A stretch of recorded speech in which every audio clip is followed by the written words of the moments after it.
Hi there, and welcome to the Leaky Bucket podcast. I'm your host, Ian Morgan, and this is the Financial Performance Podcast for entrepreneurs looking to get a better understanding of their numbers, to plug the leaks in their business, and to move from surviving to thriving. Hey everybody, and welcome to another episode of the Leaky Bucket podcast. Today we have with us Irina Poddubnaia, who is a founder of a SaaS business, a business consultant who then specializes in operations and process optimization. She's got over 8 years of experience in e-commerce with different challenges and obstacles, right from running a fulfillment center in China to launching her own software company called TrackMage. And she's here to talk to us about her journey and how she's experienced all the changes. Welcome to the show, Irina. Thank you very much, Ian. Very glad to be here. Okay. I mean, first of all, what we do is delve a little bit into some areas just for people to get to know you. And first of all, what, in your opinion, are you most well known for? Well, I guess if I had to pick one thing that I'm well known for is that I get stuff done. That's what all my customers, they can relate to, all the companies that I work with, and my team essentially as well. So when it comes to just getting the results, that's going to be the main thing that I get. It doesn't necessarily have to be me who does the work. I get the result. I don't say that I'm doing the work. That's the thing. That's like I'm a master delegator.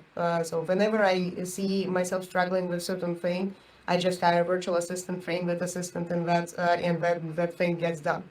That's how I do most of the things in my business. Fantastic. I'll come back to that actually, because that'll be sensible. No. What do people most misjudge about you? I guess when it comes to again, it doesn't have to be a very common belief, but I believe that a lot of people misjudge my age, how old I am. So it's just like they look at me, oh, some kid. Like, well, I'm anything but that. The other thing would be maybe the gender. So the gender equality gap is still there, and sometimes people just don't treat me seriously enough because of I'm not a man. That typically just is very upsetting from my standpoint. And even in China, I experienced sometimes when we were negotiating with potential business partners, one of the potential business partners followed up with me with this note saying, "Oh, but you're a young girl."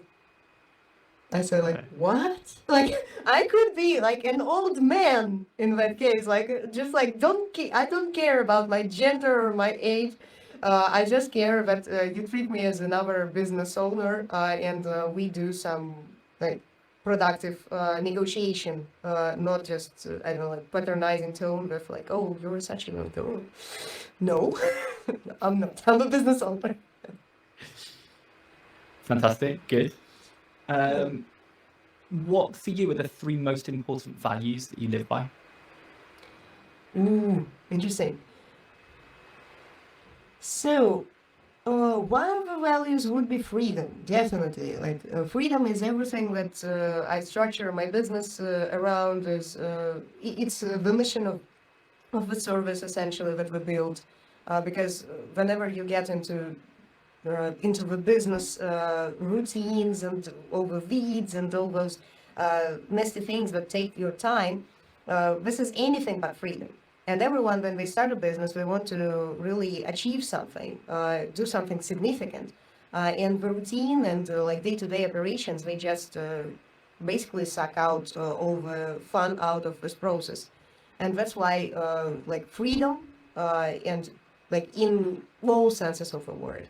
I don't like that sometimes there are some regulations that don't allow me to do certain things because of like I know like border or like, I don't know, customs regulations that they don't allow me to sell certain products. This is just another facet of freedom that I'm talking about. So I would rather be this, I don't know, citizen of a world where everything is accessible and everything is possible, and it just depends on what you have, but not where you were born or like what gender you were born and all that. So freedom would be the first thing. The second thing is probably fun, because I discovered this very recently, that it's not only about the things that you have to do, but essentially the things that you are passionate about, that actually create a fulfilling life. Because I've been really going through my life with this notion that I have to do this, I have to do this, I have to achieve certain thing. It's been serving me well, but then I realized that something was lacking in my life. And that's when I decided to resurrect some of those previous hobbies like singing or doing improv comedy. That's when it really just all was put together. But fun is the second value. And the third value would be, I guess, caring.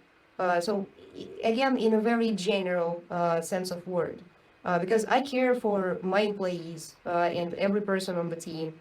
We actually had a developer in Ukraine who was really like struggling with this situation, and we helped him get out of it while it was still possible. So yeah, sometimes that just throws some rocks into the daily life where we have to just deal with it, because like nobody was expecting like this major event to happen, like the war.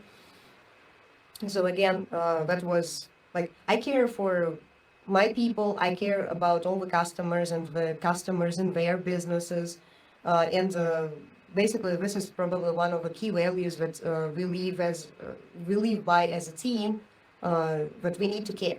Like whenever you are doing something, care about the results, care about the other people who are involved in this process, care about yourself essentially. So there was a time when one of the virtual assistants, she was working without any breaks or without weekends. I said like, okay, are you burning out yet? Like, please stop, please just like take a vacation, or please take those 3 days off and then come back, because it's not healthy to just stay online 24/7 for as long as she was. So again, like caring, that would be the third value. I think goes well with this. Yeah. If you get tired, you need to. If I could see it, yes.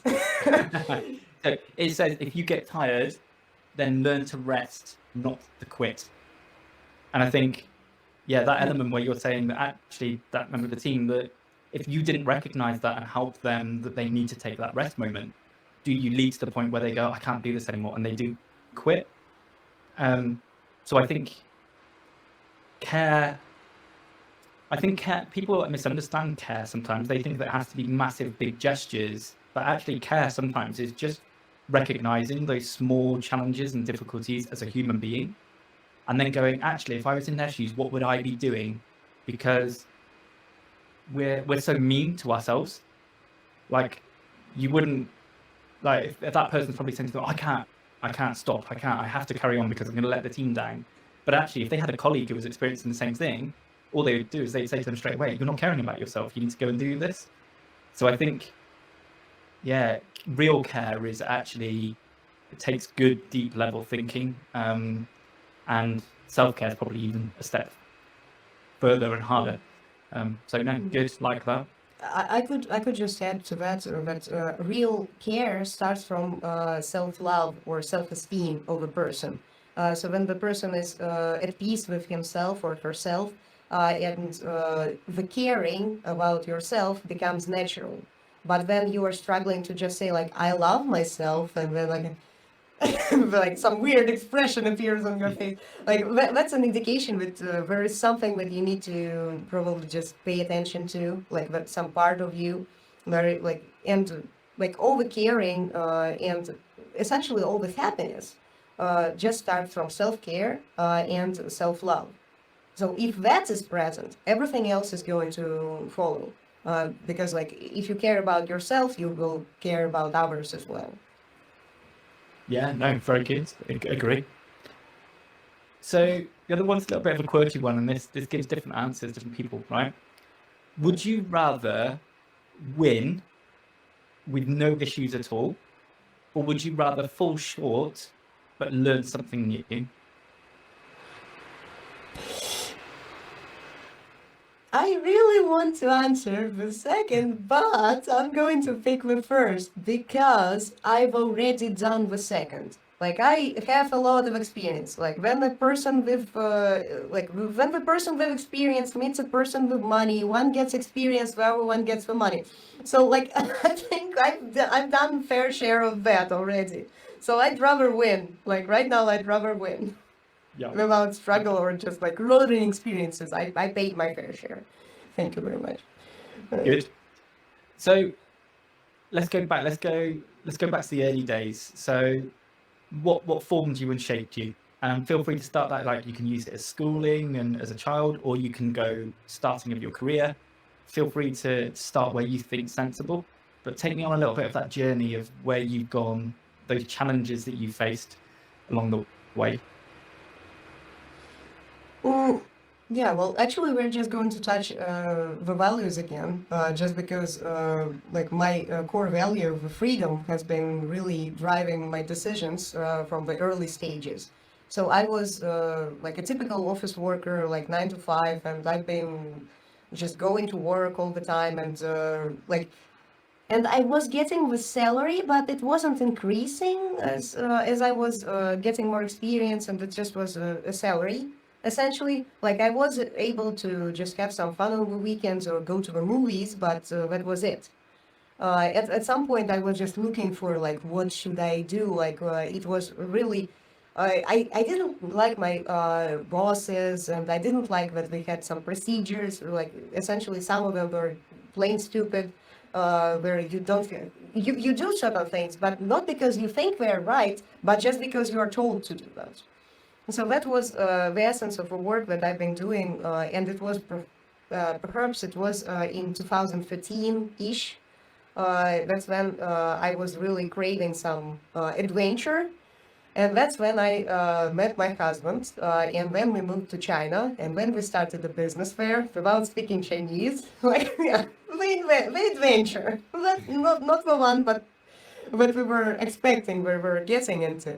Because we were fascinated by this idea of suppliers in China providing best prices, and we thought that like, how about we just go to the source? But at that point, when we got to the source, we realized that suppliers, they can only provide the goods to sell. But where are you going to get the customers is another story, and you need to get the customers, and the customers were all overseas, and that's how I started remote working way before it became mainstream with COVID and everything. So we were essentially just getting our customers online, and they were ordering the goods. And since of like the delivery from China takes a long time, we were mainly working with small retailers who were buying the goods for their stores. So that's how we got into e-commerce altogether, and that's when we realized how many different issues we had to deal with aside from packing the boxes. So, right. And at that point, again, that business turned into a self-servitude, even worse than the one that I was in when I was in the office. Because in the office, like you have your 9 to 5, you leave, and you're free to do whatever you want. But when it comes to a business where you're so, like, your own survival depends on the sales, and then taking the goods and shipping them to the customers, that was not something that life prepared me for. And that's when I realized that this is no longer, even, it was draining me. It wasn't something that was pleasant. I was even, like, because we were living in China and mainly communicated to the suppliers, I was even, I don't know, abandoning my English was deteriorating again. Like I started speaking some Chinese version of English because again, in Chinese, when you try to phrase certain things, it doesn't sound like proper English. We were just communicating through some online translators. And for example, do you have the goods? Sounds like you have no good, you have no have goods, this is the proper Okay. phrasing in English. Like in English for Chinese translation to be in proper Chinese. So yes, it was very fun. At certain points, we were like we had a scooter. We were driving like the typical Chinese guys on the streets. We visited a lot of plazas. These are essentially just like huge marketplaces with 32 stories, 32 floors, like all full of the same type of good. Regardless of what it is, like should it be like phone accessories or some tissues or something else, just like those whole skyscrapers of goods. But when you have that many products, you just need to sell them to somebody. And that's where the problem was. Because we were not fully equipped and we didn't really know anything about marketing, advertising, business, operations, like none of that. Well, at some point, when some of our major customers just like we went out of business, we had to just close the operations. And again, it wasn't just purely because the business wasn't profitable. It was due to me realizing that it's not going to grow. I was dreaming about some business that's going to make me millions of dollars at that point. And it was nowhere near that. But the struggle was real. Like it was like the battle for survival, for just getting the rent, getting the food on the table. And I thought, like, what was the point, really? Like leaving my cozy 9-to-5 job where I was getting the salary, like that was even higher than what I was earning in that business. So yeah, that's how the first business in China in the fulfillment center just kind of died. At that point, I didn't know about investments. I didn't know about other people's money that could be used in the business. I didn't know about any partnerships. And we were probably just targeting the wrong countries in the first place. If we worked with US, I think we would have still been there. Because at that point, like drop shipping and like essentially just anything export was working. So yeah, and then later we moved back to Bulgaria, and in Bulgaria we just realized that like we don't have to be in China to still create some quality, like quality. Well, okay, I need to probably specify that my husband is a software developer. And when we moved to China, we were actually just developing our own systems for this entire time. We were not buying anything. So when we got back to Bulgaria, we had all that code left. So it still was a system that could create value for the businesses, but it wasn't operational just because we were no longer in China. But then we just decided that we're going to take all those things that we already know about the business and adapt as a software as a service, and then share it with our e-commerce entrepreneurs. That's how essentially TrackMage itself was born, and that's where it started with software as a service. So again, here I'm not taking any external investments. Like during this time, I was consulting and helping the customers as a consultant to help with Lean Six Sigma operations, optimization, and maybe some agile implementation, because again, there are different parts of my career that don't overlap, but they are all about like IT industry, IT industry, IT industry. And then we're still in this bootstrap startup mode, so we haven't even gotten any investment. Not that we actually want any investment. We don't need any investment. We're fine as we are. And we still continue to grow organically, and right now just investing a lot in marketing and making sure that the customers know about us and they know what we do.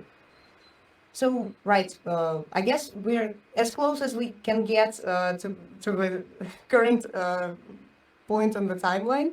So that's Yep. why I think we can just go on. Yeah. Okay. I think there were a few bits that you said early on that I want to go back and have a look at. Yeah. Delve a bit deeper. One of them is that you were a master delegator. But you Yeah. sort of, it was just, you just said it in passing, right? But I'm sure there's going to be lots of business owners who are going to be listening to this and going, yeah, but I can't delegate that. Like, Mm, how do you find that you effectively delegate when, actually, I've got this underlying principle of what I think, right? In order to start and run a business, my belief is you have to have an ego where you think that you can do the business that you're doing, you think you can do that better than other people. But because then those people have that ego to think they're good, I think there's an issue, first of all, in being able to delegate effectively, because you go, yeah, but I'm the best, so how can somebody else do that as good as me? How do you delegate and how do you make it work? well, I have to say that I'm professionally equipped to do that because at some point in my life I discovered agile and servant leadership concept, and that's when I really embraced this. I wouldn't say it's just a methodology. It's more than that. It's a mindset where you have those incredible creative people with various skills that they have, and you put them together on the team. Then you basically, as a business owner or as a product owner or whatever, you can be in that context. You just point in the direction, and then the team takes you there. And Yeah. they do it with their own creativity. They really contribute to everything, and that's what essentially I do with all the teams that I work with as a consultant. I empower people to make their own decisions and just put together a system where those decisions really contribute to the same result. As I said, that I can get stuff done. It doesn't mean that I'm going to be doing the work, but I can get it done and on time, or even faster than the deadline that was appointed. So that's the idea. Mm, I mean, it's really interesting, I mean, because actually, so then that leadership style and that style of the culture within the company is one through freedom, which obviously you've already highlighted one as your big values and what you've used to guide you through your Yeah. life. I would like to just notice that freedom doesn't mean chaos. So Yes. it still needs to be organized. There needs to be planning and vision and general direction where everything goes, standards, and the team essentially sets their own standards. They negotiate, and since they negotiate, like, okay, are we going to put the logo on the left or on the right? What's the general rule? And then the team just decide, like, okay, so the general rule, we will put it on the left. And then this just becomes the guideline that the team lives by. But it wasn't imposed from above on the team. It wasn't just given to them. They kind of decided that, and then they live by it. So if they build it, they own it. Essentially, that's that's how you delegate effectively and not worry about every single step that the team takes, I would say. What do you do though if you disagree? What if you think it should be on the right and they think it should be the left? I share my opinion. And I have to be very careful with that because when it comes to there is this phrase that I really like is that CEO's word weighs a ton. So every time I say something, it's going to be taken very seriously and it's going to be turned into some kind of standard. That's why I try not to say anything and then say like, okay, guys, what do you think? And what do you think? And I usually just stay in this questioning mode. When I see that people are really struggling and they don't have information, I really go out of the company and I get them a course or some kind of material or some kind of article that explains how to do it properly. But I'm not essentially saying that like, oh, my word is law, and you need to do it this way and no other way. I usually let people improvise, and sometimes it gets frustrating. Let's be honest. Sometimes it's just like, okay, like you are already asking this question for the third time already. You already solved that problem. You know how to do it. Why are you asking that question? When the person is going to probably think, step back, and realize that they already asked that question and it was in the chat like two messages above that. So yeah. I think I like the CEO's words way a ton, because actually I've seen I can't remember where saw or heard this, right? Which was that you get CEOs, directors, whatever, of businesses, and they go, "Do you know what? We listen to our team, and we get them all in the room, and then I go, right, here's my opinion on this subject. What do you all think?" And actually, you don't get a real opinion, yeah, because actually nobody wants to go against what you value and what you think. Whereas actually it needs to reverse the other way. You just need to go, right, this is what we're going to discuss. Let me know what you think, and get the word of all the team before then giving your input. Because yeah, really, I don't think you're going to get true value of input otherwise. You're going to get you're just going to get people who are going, oh, am I brave enough to disagree? That's the thing. Basically, what we use in the teams, and that's why I said that I'm professionally equipped to speak about the subject, is that we use facilitation. So I think we, by long shot, all the companies on the market currently, they don't understand what facilitation is and how to effectively use it on the meetings. So there are certain things that any business owner can take and use, something like a retrospective or liberating structures. So whoever you are, if you're listening to this, Google liberating structures. You're going to thank me later.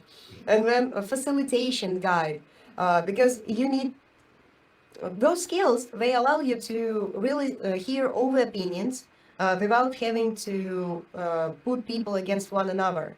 And it doesn't really create a conversation. People are just sharing their ideas. So those different types of facilitation, they create different results.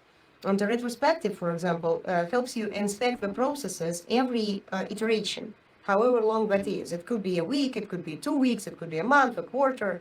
But then if you don't do those retrospectives, you never know if something is broken or if people are not happy about something and they are just afraid to share that with anyone else. So when the team is put in this like safe space or bubble, they can share freely. And there is also another thing that you need to remember when you want to have a truly effective retrospective, is that you need to establish this thing called the prime directive. So everything that we say on this retrospective, I cannot remember it word by word, but basically it was taken from the Star Trek. So we assume that we were acting in the best interest of the company this entire time with the knowledge that we had at that point, and we couldn't have acted better. So basically it's blameless environment where you just receive feedback and you help people really express themselves and share what they could improve. Or sometimes you will just say that they are not happy about something. And that could be even a minor thing, but those minor things, they can lead to even structural changes. Let me give you an example. On one retrospective, the team shared that nobody's washing the dishes and the cups, the coffee cups in the office. They were annoyed by it. But then they realized why they were not washing the dishes and the cups. Because there were not enough bathrooms in the open office space. And then they moved the building. The whole company moved the building just because they didn't have enough bathrooms on the floor. So those minor things, they contribute to something bigger. And if you don't allow your people to speak, you will never know what is bothering them and how you can fix it. Yeah, I think saying you listen and actually listening are two very different things. I think most people aren't doing, people are doing passive listening. Yeah, it's almost listening, or what they're doing is they're thinking of how they're going to say their bit and their story and what they have got, rather than actively listening and going, I understand, I see where you're coming from. Sometimes when somebody says something, they just want to be heard. They don't actually want you to do anything. Just say that you've heard and you understand, and that's it. I think we're all very quick to want to fix something. But yeah, certainly I've noted the liberating structures. I'll go and have a look. Not heard of it previously. Yeah. So yeah. I like the concept of that one because again, they said that basically we have three tools when it comes to the meeting: a presentation, brainstorming session, and open discussion. These are the three tools, but they give you the other 33, and you can just structure the discussion in a very different fashion. And the best part about liberating structures is that it works even on the even on large groups of people, like 300 people or 400 people, and you can still have a very productive session with that amount of people. Yeah. I think I've got two questions. I think the first one I want to go to is, you mentioned earlier about when you were employed, you had managers, bosses who just told you what to do. How much do you think that shaped your thoughts and opinions on what a true leader and true management looks like? I think that was a rather negative example of what a leader shouldn't be, because like at some point I realized that not all the things that are done by the managers and bosses, they are dictated by them understanding what they're doing. Sometimes it's just they exercise an ego or showing themselves like who's boss, essentially.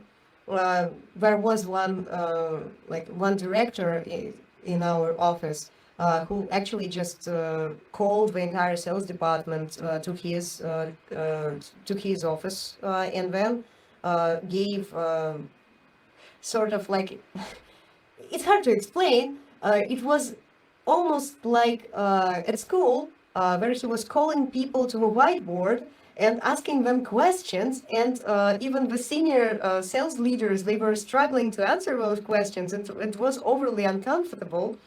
And it was just an exercise of authority and like showing them who's boss. At that point, I just understood that, like, okay, this is not the environment that I enjoy working in. And even if I disagree, I would rather keep my mouth shut, because I don't want to be called in front of a whiteboard and then humiliated publicly. So, like, again, I didn't know if there was another way, but as an employee, I didn't have experience, or I didn't understand how it's supposed to be. I only read about true leadership in books.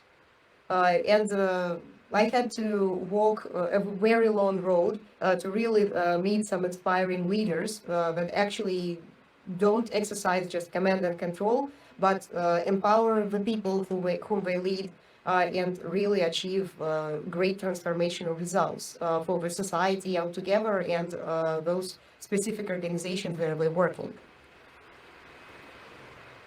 It's very interesting because actually you led nicely to where my other question was going to be, right?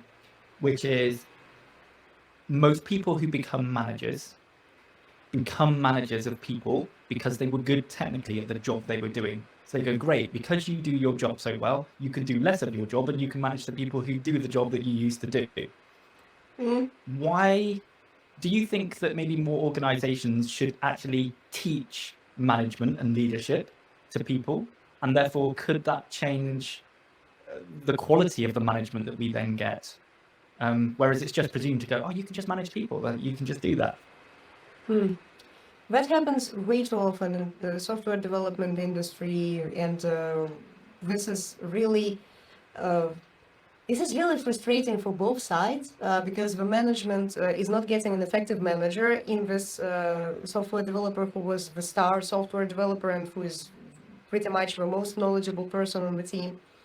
And then the actual software developer is suffering because he wants to code. Just like, give me back what I love to do. I couldn't care less about the team. I couldn't care less about all those people.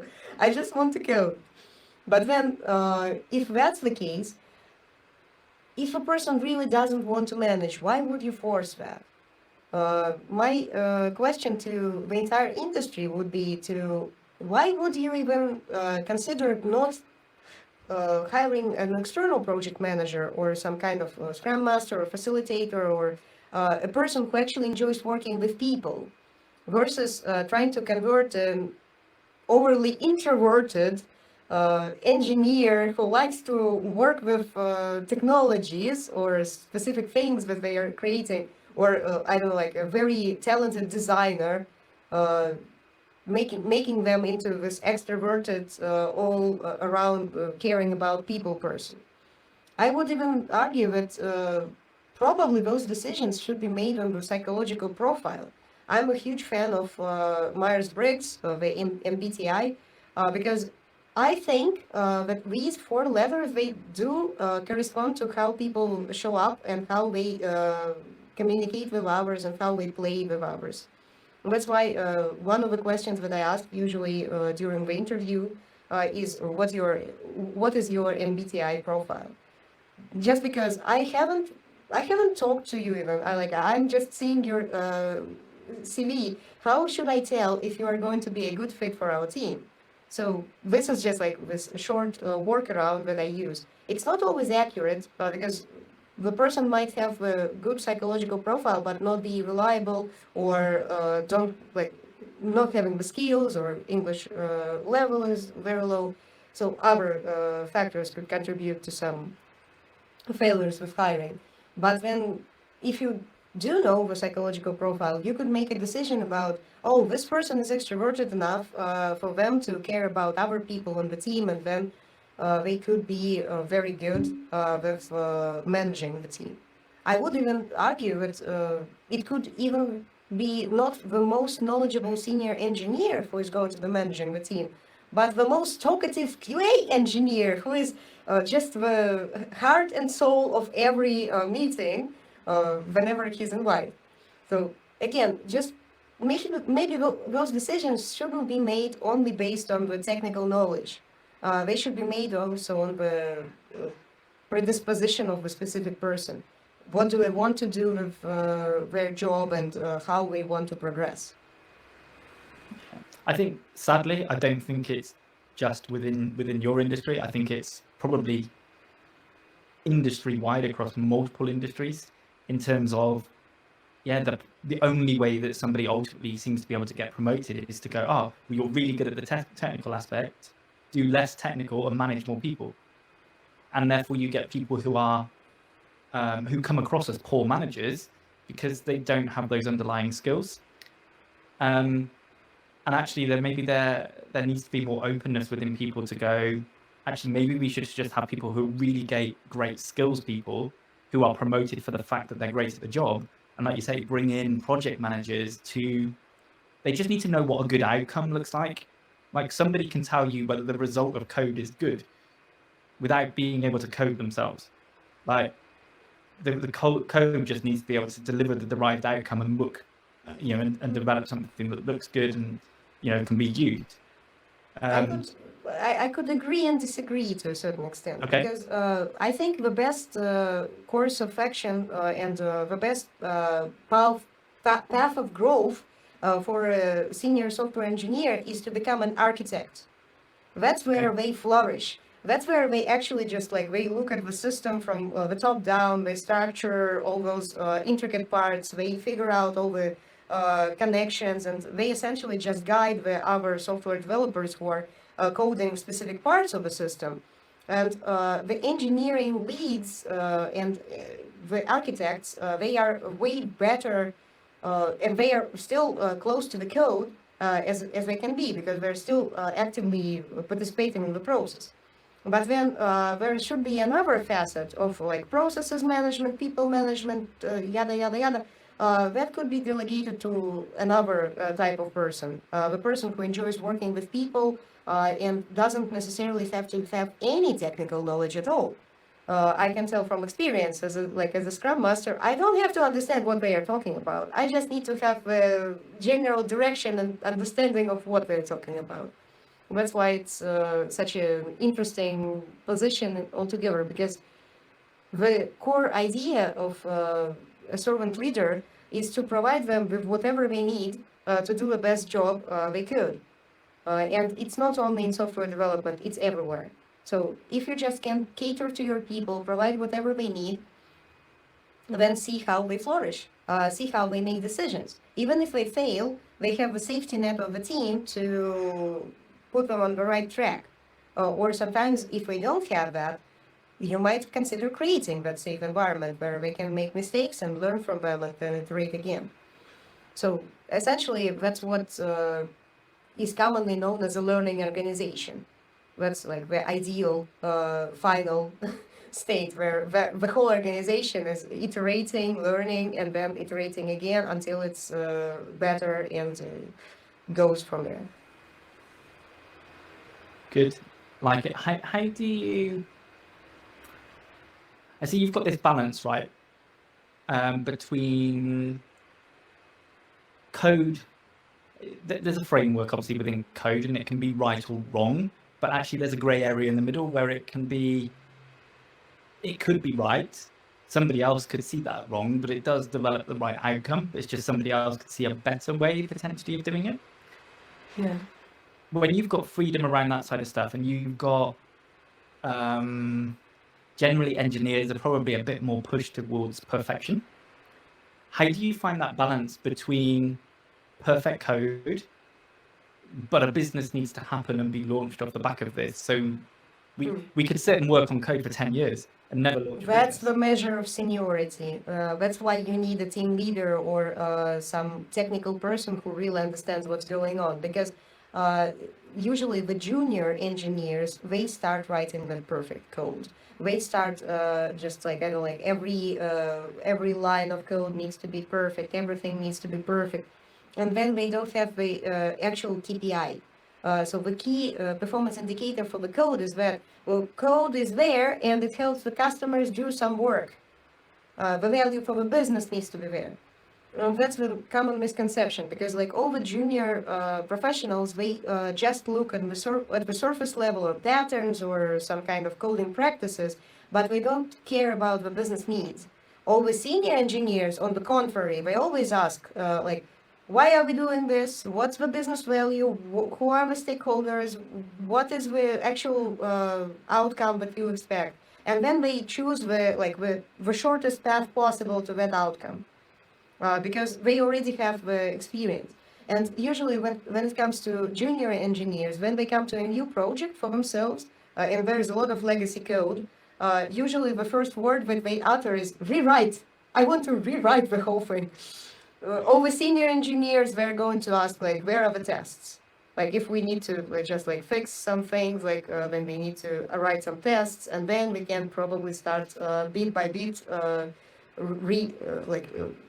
refactoring and essentially re-engineering the same system.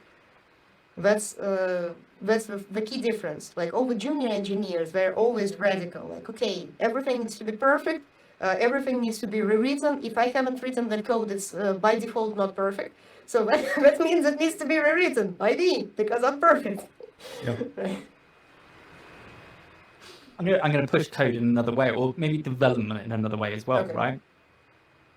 For some reason, more so within software businesses, customers feel like it's their duty to request that software can do this as well, or can you change this because I want to use it this way and I want to do that. If you implemented every possible improvement that a customer said they wanted, then I'm sure you'd need lots of people coding, and you'd spend a lot of time doing it.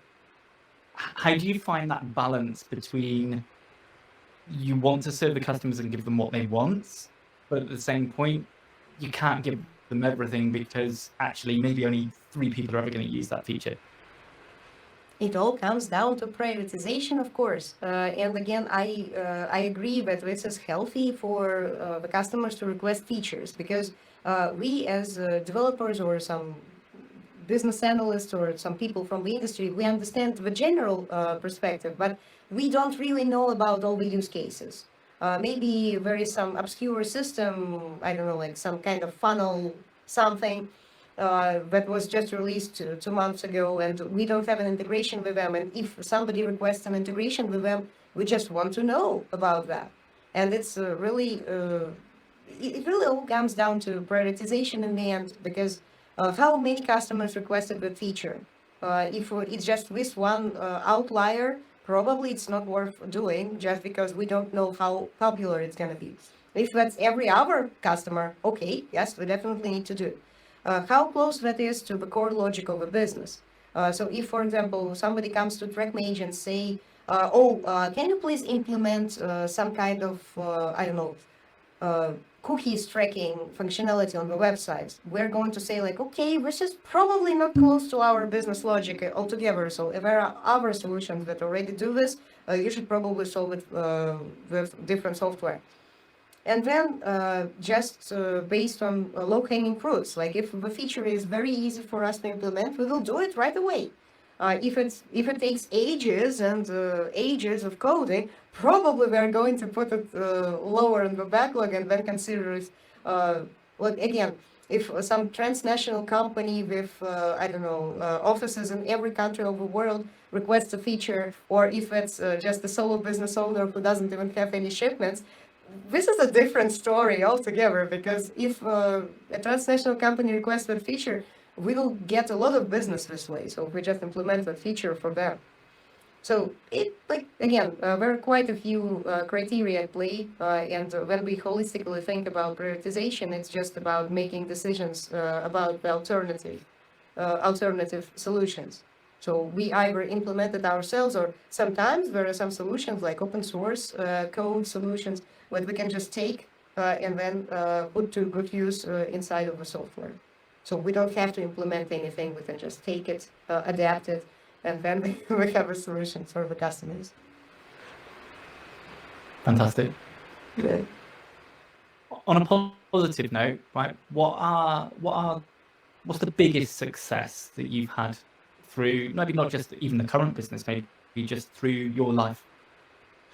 Well, I think like when you mentioned my life, that was like just a slightly bigger perspective. So when it comes to our business, so the biggest success was when we signed up a YouTube influencer as one of our customers. So we have like they are independent animators and they are creating a cartoon series called Metal Family. I support them wholeheartedly, and I really enjoy the humor in their creation, and just the freedom of thought that really is part of what they are sharing. So when we signed them up, well, actually it happened just because of them. They shared a video with describing their gruesome struggle with shipping out the comic books to the fandom, and how people were entering their emails incorrectly, and like yada yada yada. And they just felt like, oh my god, they need me. They need TrackMage. That's what I built it for. And that's exactly what I did. Like I reached out to them. It took a couple of emails and then the meeting to actually get the conversation going. And then we started working together, and we've been working together for the last 1 year and a half by now. So really love those guys to bits, and help them with anything I can. So definitely it was one of those things that I really felt like, okay, that's what I wanted to do. It's not just about those boring businesses where like, okay, money, money, money, money, money. It's about something else. It's about something bigger. And I really wanted to create a tool that frees business owners from the routine so that they can focus on stuff that truly matters. For them, it's creating their cartoon series, creating the animation, and growing their fandom, and just catering to all those fans. And I sincerely admire that, and I stand by them. So that's where I thought, like, okay, it wasn't in vain, and now we're going to go even higher. Probably it's going to be interesting. I want to flip it the other way, right? I said earlier about, I think business owners have this like an element of ego. Yeah, you have to think you're capable of doing something that somebody else is not capable of doing. And I think for a long period of time, probably in the early stages, that means that we end up making mistakes and have failings along the way because we can't see that. Yeah, we think we can push through all these challenges and everybody else must just not have been good enough. When for you was that first time that you realized that you personally don't have all the answers? What happened, and how did that change you and the course you were on? Well, I I would say that I don't necessarily relate to this idea that I had all the answers in the beginning. I Okay. usually rely on other people's expertise when it comes to making decisions and making sure that I'm on the right track. So I usually just like buy a lot of courses, read a lot of books, and then just synthesize that knowledge into something that I can use. Or sometimes I just hire a person. They say like, okay, do it because I don't have like the necessary time to study the subject or go for those 10,000 hours to really perfect my craft in this specific thing. So that's why I thought that it's probably not as relatable to me specifically. But when it comes to this feeling of believing in yourself and making sure that, yes, I'm going to be able to do this, it was it's a constant struggle. It's really one of those things that I always ask myself, like, why am I doing this? Why am I doing this? But the more I do this, and the more successes or the more feedback I receive, uh, I understand that I'm doing it for a good cause, and I really need to continue doing it until some certain turning point where it's going to be like the slack, like okay, 5 years, flat line, right? And something like that, like the hockey stick. Yeah. The hockey stick is bound to happen. I just don't know when. So I'll keep going and see that when that happens. Fantastic. One of the things we like to look at, so the concept of the leaky bucket is that business owners can get very focused on just growth and sales. But actually, sometimes it makes more sense to stand back and look at the things that are potentially going wrong within the business that are causing those small cracks in the bucket. How do you make sure that you're still focused on those improvements that need to be made and not just gaining another customer, gaining another customer? Yeah, that's the problem with our business altogether. Because when the business is created by some technical person or a project manager, usually it's the opposite. So I have the perfect bucket, but I just don't have any water in it. So I just need to get more into marketing and sales. So I get like, in my case, it's just going to be like I need to be more of a, like on the leaky bucket side, because right now I have like the perfect bucket but with no water in it. That's the unfortunate truth. So I think it's just about the perfect balance between going forward and failing forward, making sure that you get some tangible results and the business is actually making money. But when those retrospectives or just those immediate stops every now and then to self-inspect and make sure that you have the necessary processes or people in place. Because again, sometimes startups, they start with people who are brilliant in everything. But when that single person cannot do everything in the business, you will have to chip like certain things away from that person and then hire a specific person to handle that. So that's how you build a team. I don't rely on one person to do everything. I just take specific people for specific tasks that need to be done consistently. Because I strongly believe that consistency matters over speed. You don't have to do like as much or as fast as you can, but you do need to consistently appear every day in and day out and do the things that need to be done.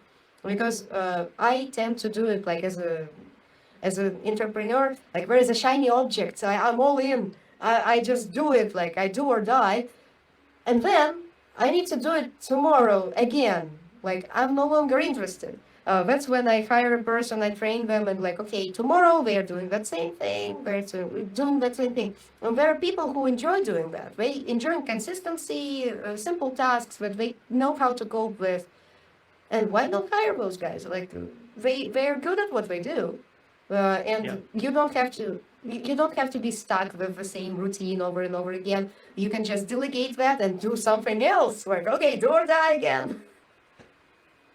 No, I like that. I think many business owners, I think, do the opposite of what you were saying, that they end up being that person who maybe they are the great, I don't know, salesperson, But what they end up doing is they're a bit in sales, they're a bit in HR, they're a bit in actual delivery, they're a bit in finance, and all these other areas that they find more challenging take up so much of their brain power and capacity that they're not actually able to do the sales that they're naturally good at as well, because all the energy has gone to the other areas.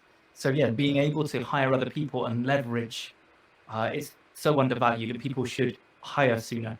And I think this thing, like you say, somebody who can do the repetitive tasks, like even if it's low level PA, VA, to leverage you is huge. But yeah, go on. What were you going to put? I was just going to say that sometimes people make another mistake. When they start hiring those people who are going to be delegated to, they create the structure commonly known as the star. Like they are in the middle, and they are the only person who's communicating to all those other professionals they hired. And at some point, they just spend their whole day replying to messages to all those people. And that's the opposite of delegation. That's why people get overwhelmed. When you are making a team, connect those people to one another. They are going to solve their own questions and ask the question from one another. And this is going to help you so much because, like, they are not going to need you anyway in the end. They will just solve the problems themselves. So that's another key idea about delegation. So whenever you can, even if you hire one virtual assistant, hire two. Let them talk to one another. Let them just self-check each other. And you will have so much peace of mind in the end, because you will never have to answer those like silly questions or some of the things that you think they are minor. Like, okay, where do we put the logo? On the left or on the right? Like, whatever, guys, like, put it somewhere. It doesn't matter. It doesn't matter for the needs. So, my other area was going to be, if you, no, who do you surround yourself with to be the right influence to make sure you're doing things the right way? Right. That's a very interesting question. So I've been through, like, at some point I wanted to get to the bottom of this. You are the summary of 5 people who surround you, or like you are the sum of 5 people you hang out with most. That's when I realized that most of the time this quote is shared by the coaches or some people who have a mastermind to sell. That's when I thought like, yeah, well, probably there is a reason why they're saying that. I read books. Like I'm really keen on understanding how people think, and the best way to get the best advice from those billionaires that you can never meet, or you will not even afford an hour of their time, is to buy a book. Where the same concepts are literally like, they are broken down into very easy to digest pieces, and they are communicated in a clear way. So I do read books. I wouldn't say that I don't really engage with coaches, so I do engage with coaches from time to time. I wanted to also immerse into this industry, and I went through ACTP coaching training. That took 7 months of my life, but I met so many incredible people who are all coaches. And then I realized that just being a coach doesn't guarantee that you're going to get a pay raise or anything out of it. But I did get very solid knowledge in empathy and listening and understanding other people. And like, it's very transformative experience. Like if you have 7 months to really dedicate to that program, I really recommend to go through ACTP training. Even if you are a senior manager or a leader, like coaching skills, they help. They definitely help with some of those tough cases where you cannot pressure the person to do whatever you want them to do. You need to understand them. You need to negotiate with them. That's when coaching skills, they really shine. And if you are dealing with other like tough partners or tough negotiation situations, also coaching habits, they also help resolve those without any conflict, essentially. And the other person doesn't really realize what happened. they only feel like friendliness and acceptance. That's all they do. Yeah. Yeah, I guess, like, yeah. I think I learned the same. Please Yeah, continue. when I learned coaching habits and skills, was that person always feels like they made that decision. You know that you coached them to get there, but ultimately they're the one who feels empowered. They came up with the idea. And I think actually you mentioned this right back near the start of the interview where, as you said, if people think that they're in control and it's their idea, it's much, much more likely to actually happen. And Yes. the right coaching is done in the right way by listening really, really well and then May I guiding. just Yeah. correct a little bit, because Yeah, all the yeah. listeners who are not familiar with coaching and what happens, they might misunderstand and think that coaching is some kind of manipulation. Well, it Oh, isn't. Coaching is far from it. Coaching is just the art of asking questions in a certain way that actually helps the person work through the problem themselves. It's yes. not about manipulating or like some mind magic where you just literally just like, I'm thinking about this solution and you need to solve it. It's just helping the other person realize that they are going in circles or their thinking is preventing them from seeing the answer. And then you just ask those questions and essentially you don't expect anything to happen. Because like part of the coaching habits is that you have to be fully relaxed and let the other person figure it out because they are perfectly capable of doing so. Because in management or training, it's assumed that the employee or the trainee, they lack certain knowledge or skills to solve the problem. That's why they need to give them the solution and then teach them how to use it. In coaching, we assume that the person is perfectly capable of solving the problem themselves. They have all the necessary skills. They have the necessary experience. They are just not seeing something. And then you help them see. So it's the opposite of manipulation. It's just helping the other person do whatever they wanted to do in the first place. Yeah, no, certainly didn't want to come across like manipulation. No, it's helping and assisting them to unlock the answer that they already have. They just can't see that they have it. So, Absolutely. I mean, before we close off, a couple of bits. Can you tell people where they can find out more about you, your business, how they can, if they've got anything that you want to offer and give them away? Yeah, where can they find you? Sure. Thank you for the opportunity to share that. So you can find me on TrackMage.com. So this is the software as a service that I currently lead. Then also you can find me on LinkedIn. It's Irina Poddubnaia. I think you will see that in the description of the episode because again, my surname is tough to pronounce and tough to write. Right? So that's why I usually introduce myself like Irina P. Dot. That's it. Like because you don't have to struggle through the surname, right? And well, if there is a resource that I can share, it's a free ebook about how to get extra sales from existing customers without hiring more staff and spending more on ads. You can download it at trackmage.com/flywheel-extra-sales. Flywheel and funnel, they are both marketing methodologies, basically. And you will understand what the difference is when you download that lead magnet, because I go into detail and explain how to use both of those. Fantastic. I'll make sure that both of those appear within the show notes. Before you go, Irina, I've got one sort of quirky question, which is, if you were to start a new business tomorrow, but it's going to be completely unrelated to what you're currently doing, what would it be and why? I think I'm already on the verge of starting something like that. So it would be rather a speaking career or some kind of like influencer type of business. I've been toying with this idea even before we went to China.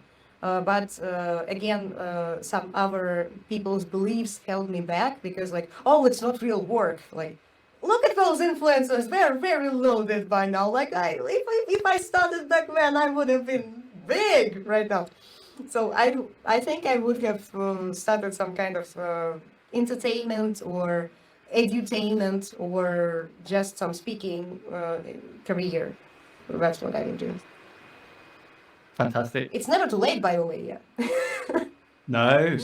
What do they always say? Yeah. It's a Chinese proverb, isn't it? The best time to plant a tree was 20 years ago. The second best time to plant a tree is right now, today. Yeah. Yeah. I totally agree. But yeah. with that.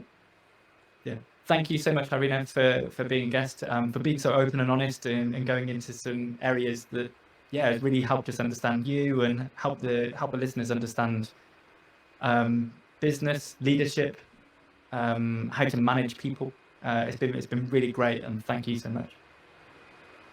Thank you very much. It was a pleasure to speak about the topic that I really enjoy. Because again, as a master delegator, like it took me a little bit of learning to really understand how we can explain to our people that they can use it in their business. Because just simply telling somebody like, "Oh, you need to delegate more," that doesn't result into anything good. Because like, okay, I already know that. How? Tell me how. Yes. Yeah, no, couldn't agree more. But yeah, thank you so much again, Irina. Thank you. Yeah. Okay. Awesome. Brilliant. Thanks, Irina. I like the fact that you brought a nice challenge to my questions. Not many people feel brave enough to do that, and I don't know if you know, because you do a lot of reading. Have you come across Never Split the Difference by Chris Yes. Voss? Yeah. I love this book. Love Yeah. it to bits. Like listen to it a couple of times already. Like Chris Voss is brilliant as well. Yeah, I purposely try and do that on occasions, is drop stuff in that I think what I've learned about you that you're going to disagree with, but you'll be surprised how many people back away and shy away from that and go, oh no, and they'll just decide to agree with me.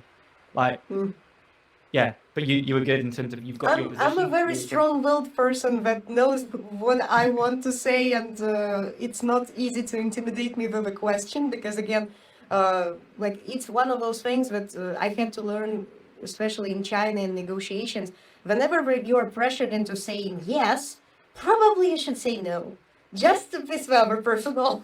Like maybe to see like what happens in that case. Yeah, no, it's good. I like challenge. I like yeah, I like that there's more than one way to be right, and I think that moves things definitely in the right direction.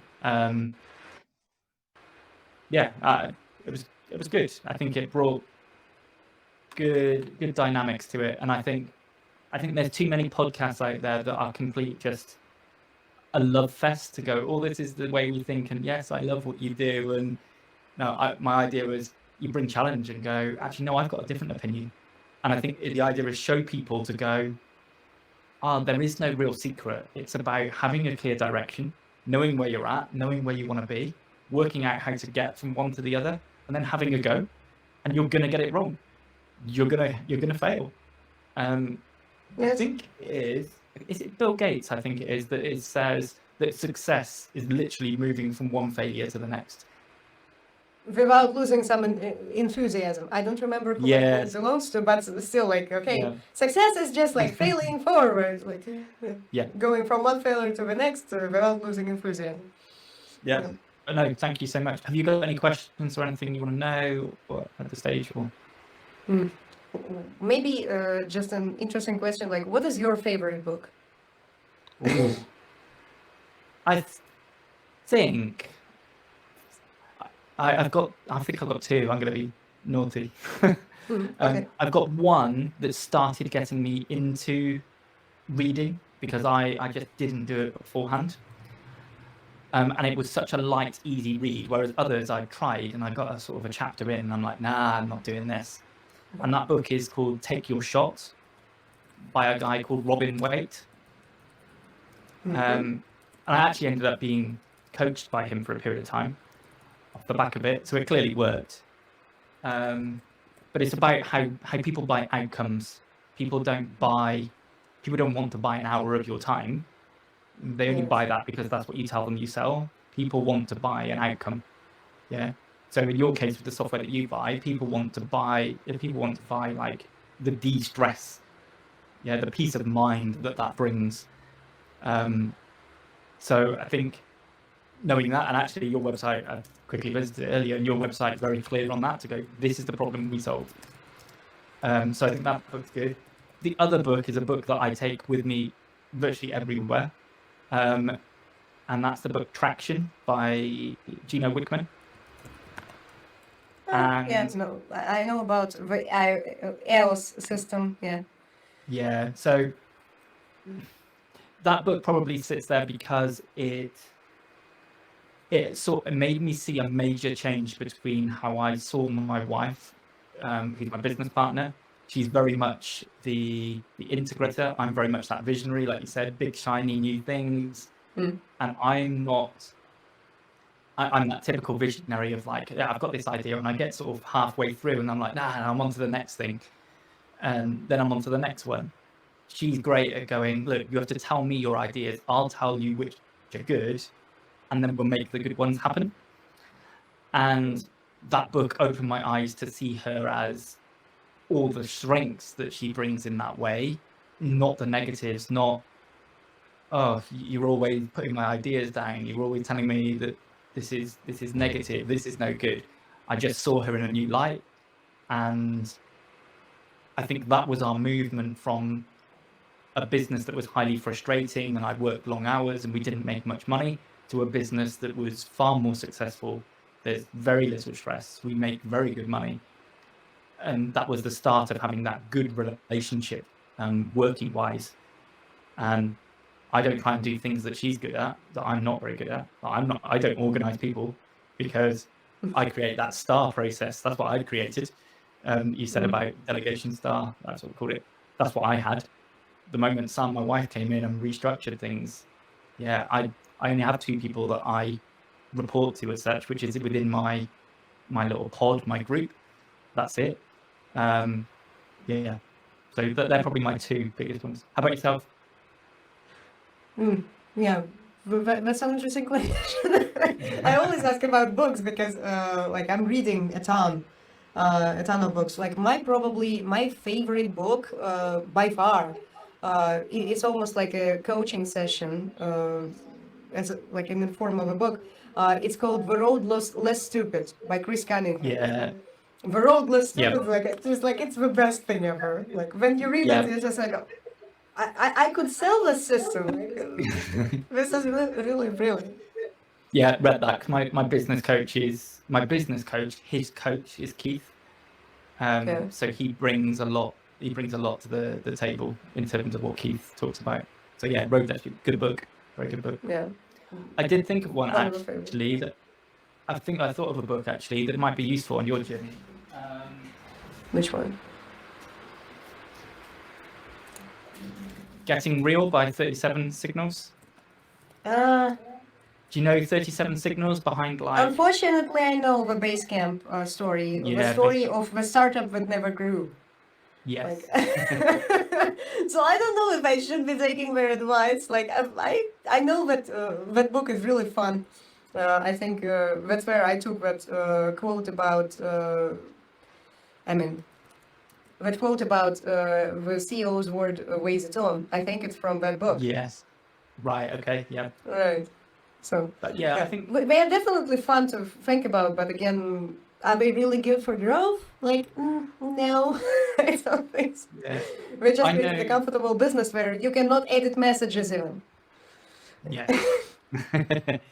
Yeah, I think I know one person, I've interviewed him on the podcast actually, that he used the concept from this book along with Daniel Priestley's concepts of like, key person of influence, the 24 assets, all of that sort of side of things. He used those together and grew it and had a strategic exit for an 8-figure sum. So yeah, I delved into it and read it, and his thing was, don't take it as a Bible. It's just take the thing to go. Just because a customer says that you want this new feature and this new development, that doesn't mean you should do it. But sometimes it does. That's the thing. That's the thing that I don't like about Basecamp is that they kind of stagnated in their thinking that they know best, and all the other softwares on the market they just have beaten them by a long shot. ClickUp is brilliant. Asana, well, Yeah, it used to be a very mediocre software. Now it's less mediocre because they've been improving greatly. And there is this like industry veteran Jira, Jira. I don't know how they pronounce it, but I think like yeah, I don't know most that one. even yeah most of the people they just say Jira.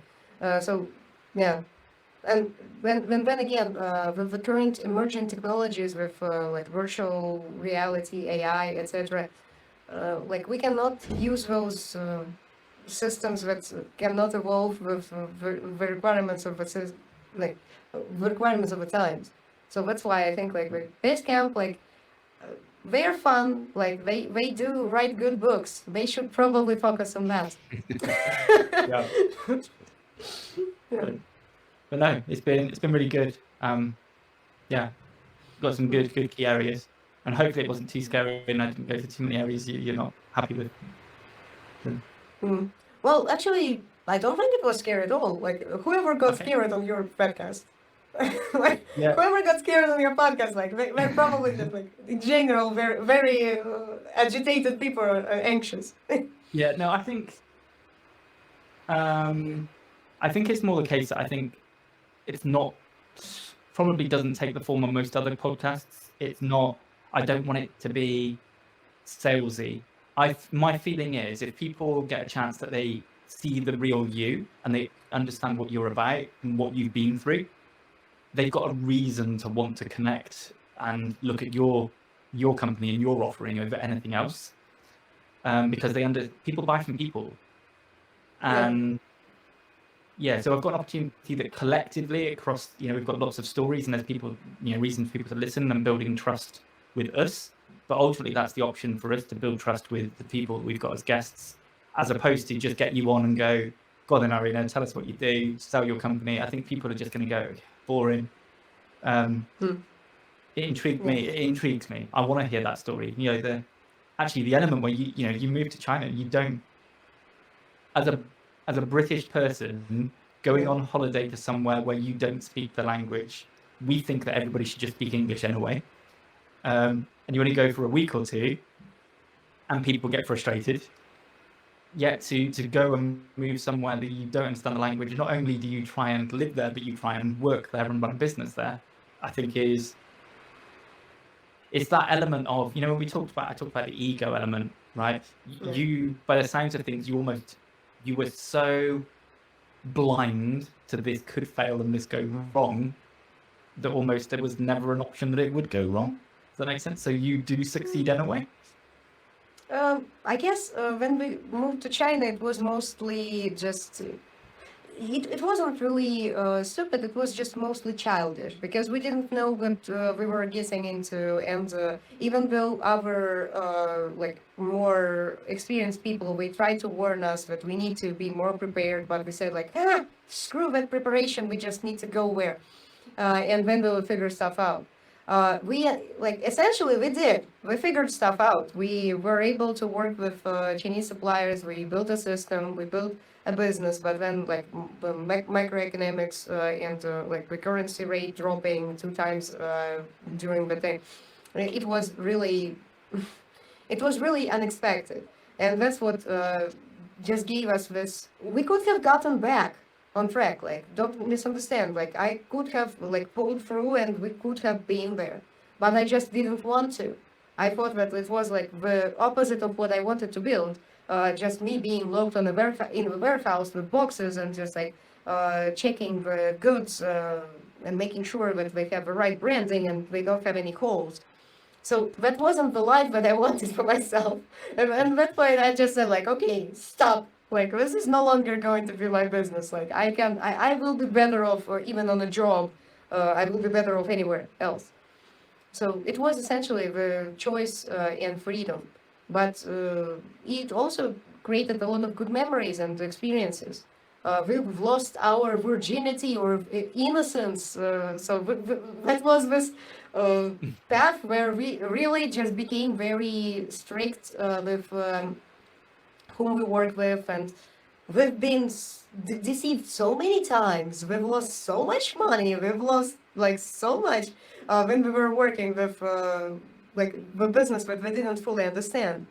But at some point, it just became, when you told me about like, oh, would you rather take a winning experience or just like fail but gain experience? No way! Like, let me win. Like, I don't want any more learning experiences. Like, I got a ton of those.